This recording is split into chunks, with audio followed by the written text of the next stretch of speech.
Hey guys, what's up? It's Titan Troll here, hanging out. I'm doing a Talladega review video, a Talladega preview video earlier this week, I think yesterday. Um, Here is the review of the race, which Logano won. I hate him. I cannot stand Logano. Um, he is the most annoying driver I have ever seen in NASCAR. He ended up winning.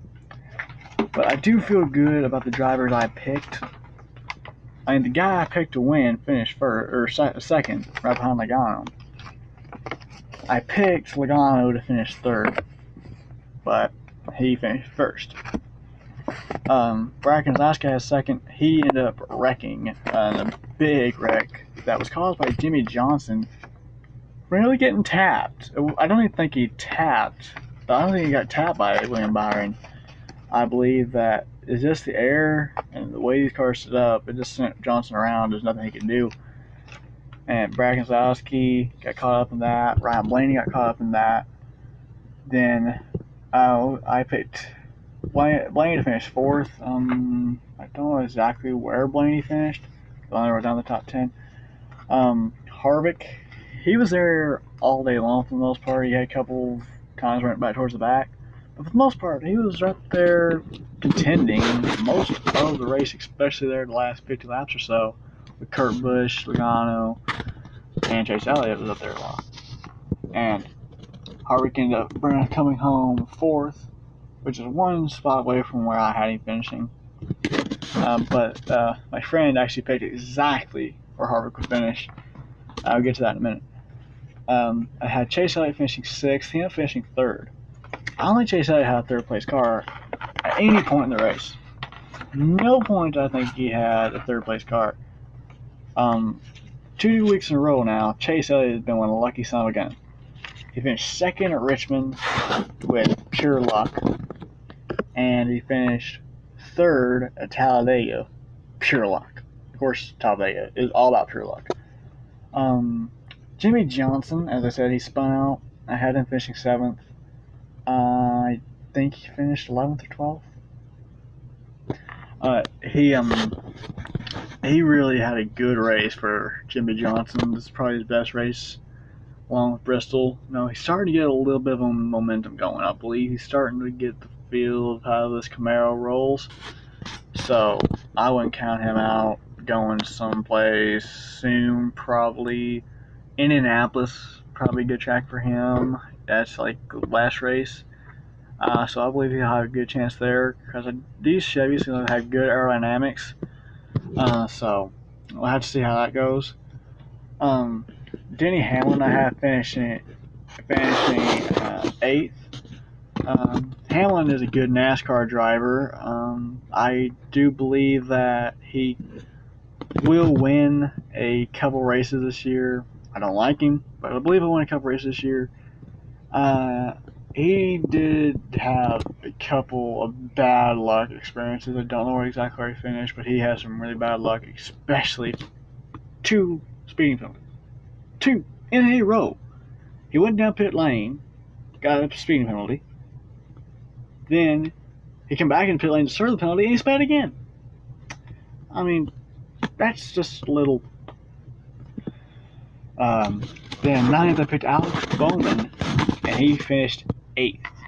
At one point, I was really regretting picking Alex Bowman and not William Byron. As I said in my last video, I believe that I couldn't decide between Bowman and Byron. Byron was leading there. I mean, that guy rolling. I'm glad I didn't pick him. Eric Almirola, I picked to finish 10th. He ended up finishing in 7th. So Almirola had a good race. I do believe that Alec Almirola will win a race. I think he can win a race with that 10 car. So we'll just have to see how good he'll do the rest of the year. He had a really good race at Talladega and Richmond. He had a good race at Richmond. So that's who I picked in the top 10. Who did finish in the top 10 I haven't covered yet. Ricky Stenhouse. He finished in 5th.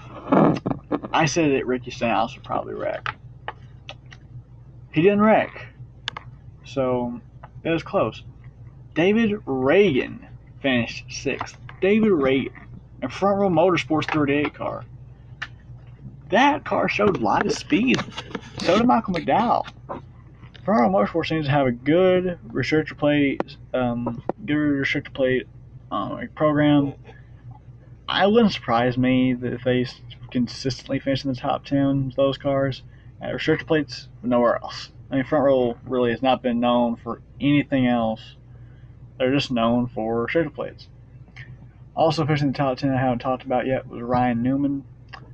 Newman had a weak car. He did not deserve at any point to be in the top 10, but no, that's just how Talladega goes.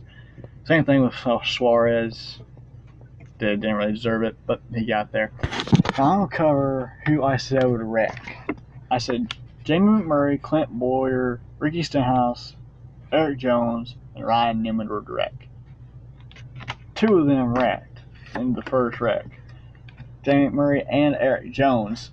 They got collected with each other. Eric Jones went a little too low, hit the apron, went up into McMurray, and caused a fairly decent sized wreck. Took out Larson. I also think it's a Larson wreck. He ended up wrecking. So, I do believe that Eric Jones was not technically at fault. Jamie Murray could have moved up a little bit, but he didn't. So I do believe that was Jamie Murray's fault. But no, it's just Jamie Murray for you.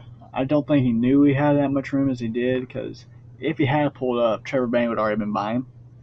So he could have pulled up, but he didn't. So crap happens. That's Talladega for you. So, and then one more topic I wanted to cover before I get off. I said Matt Benedetto was my sleeper driver. And Matt Benedetto was leading at one point in that race. Was just because he stayed out and everybody else pitted. But Matt Benedetto had a pretty decent race. I mean, Matt Benedetto, you put him, say, in a 31 car, he can do something in it. I honestly believe that Matt Benedetto can do something if you give him a good ride. Is he a championship-winning driver? No. Is he a race-winning driver? Given the right opportunity, I believe Matt Benedetto could. So that wraps up. Oh, one more thing. I forgot this. We saw the first debris caution all year long. All year long, we've not seen a debris caution, and we saw one in Talladega. I would love to see the piece of debris. They did not show the piece of debris on TV. I love seeing what that debris was. Because, as Real Radman said, NASCAR has been manipulating races, and with NASCAR calling their first debris caution, does start to make me wonder, why not show the piece of debris? So hey, people, there's a piece of debris. That's what happened. They didn't show it. Does that make me wonder, did NASCAR manipulate another race with that caution? I don't know. Only time will tell. So, peace out, y'all. See you on the next video.